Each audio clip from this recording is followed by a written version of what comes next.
Call y'all the Woulda kids. Never there when it happens, but always talking about what you woulda did. Yep. It's crazy, man. It's disconcerting for me because when I looked at that documentary, I said to myself, I'm sitting there watching it, and I'm watching like the groups. Nina Simone's on stage, she's singing, Stevie Wonder's singing on there. It's like all of these people just reacting and responding to the message in the music, and I'm like, what's the message in the music nowadays? Wet ass, fuck bitches, throat babies, all this other shit, right? And I'm like, I'm up here like thinking to myself, like, we so far removed from what we are meant to be doing. Yeah, the car is in reverse. Like they even explored in the documentary why we chose to go with black as opposed to Negro. And it's like, keep in mind, not even 20 years later, we went from black to African American or Afro American. And you understand, we going through all these different identities, but they actually explored why we went with the identity of black.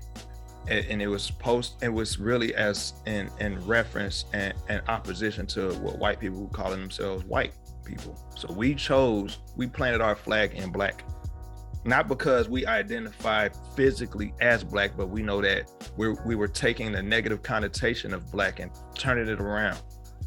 So there are no black people. We just called ourselves black as a unifier. And here we are fucking 40 years later, 50 years later, not even understanding that. Because we're too busy, too worried about the bag.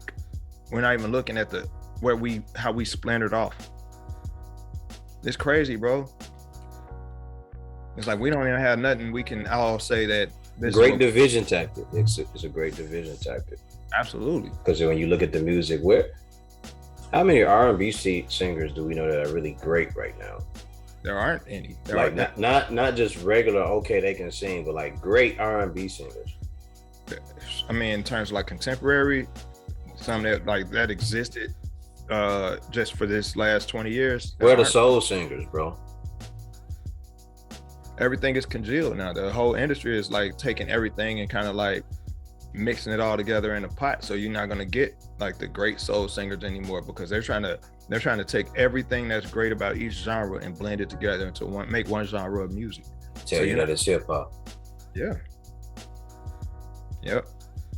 So where you could be having a great R&B singer, somebody who got not only just good vocal performance but got good content, they exist, but they not even prioritized enough to even be a household name. All the household names are like pop stars and shit now. They took, 20 years ago, 30 years ago, the average artist was in his 30s. They started only making them younger, like in the 2000s. Like it was commonplace to see a Jaheim, a Joe, you know what I'm saying? All these R&B singers who were maybe in their late 20s, early 30s, who was really popping off and holding it down. Same thing in hip hop, and hip hop is the youngest genre. What would you like to see change, though? I'd like to see more artists go independent and take the power away from the corporate structure. We're partly seeing that, but there's so much music out here too that it's kind of hard to see what's good and what's not. You know, like you can't comb through the whole internet and figure this shit out. I think the reason why though is because the record labels have invested in the streaming services. They took the power away from the artists by buying into the streaming service. So where they might not own the streaming service, but they own the majority share, so they could promote their own fucking music, and all the shit that you should be finding is getting buried underneath all the corporate shit. You know what I'm saying? Unless it's like word of mouth. Like the only reason why Griselda popped off is because it was different, and now they got fucking major deals and shit. Yeah. So it's like, I mean, that's part of the rate of progress people expect from artists, because record labels afford you the opportunity to shoot higher budget videos and do bigger shows and stuff like that, and all of these different factors that your own personal money can't afford you. So of course it's a natural rate of progress for artists to want to go get financed by somebody bigger. But the difference is the motherfucker who own your shit now control your shit. Man, I haven't heard any artist, and maybe I need to pay more attention to it, because I haven't, when I'm listening to at least what's out there now. Like if it comes across me on YouTube or something, or I'm riding a car with somebody, I haven't heard anything like maybe Jasmine Sullivan.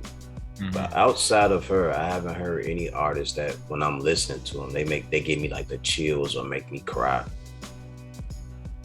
I know I don't be feeling half the shit that's coming out. And I listen to mostly everything I listen to now is old. It's old just by measure of like it's at least it came out at least as early as maybe 2005. Anything after that, I really don't know. I listen to shit way older than that. I'll be on my 90s and my 80s and my 70s kick. Sometimes I listen to some 60s shit. Sometimes I'm just listening to movie scores. You know yeah. I listen to movie scores from time to time. Hans Zimmer and the guy that did Game of Thrones and stuff like that. But it's kind of difficult for me. Like I haven't heard like Jasmine Sullivan. She has a beautiful voice. I love her voice, but even the content, when someone told me listen to Hotels, I was like, yeah, that's not meant for me. You know what I mean? Like I need to hear something. Tyrese had a good album. I forgot that with the Shame on Me song on there, but that was what 7 years ago or more. But I'm not hearing nothing that gives me like this feeling that, you know, love is powerful. We can change things. Those artists like Snow Allegra, pretty decent. Who else is there? K Tronada's pretty good. Okay. Who else?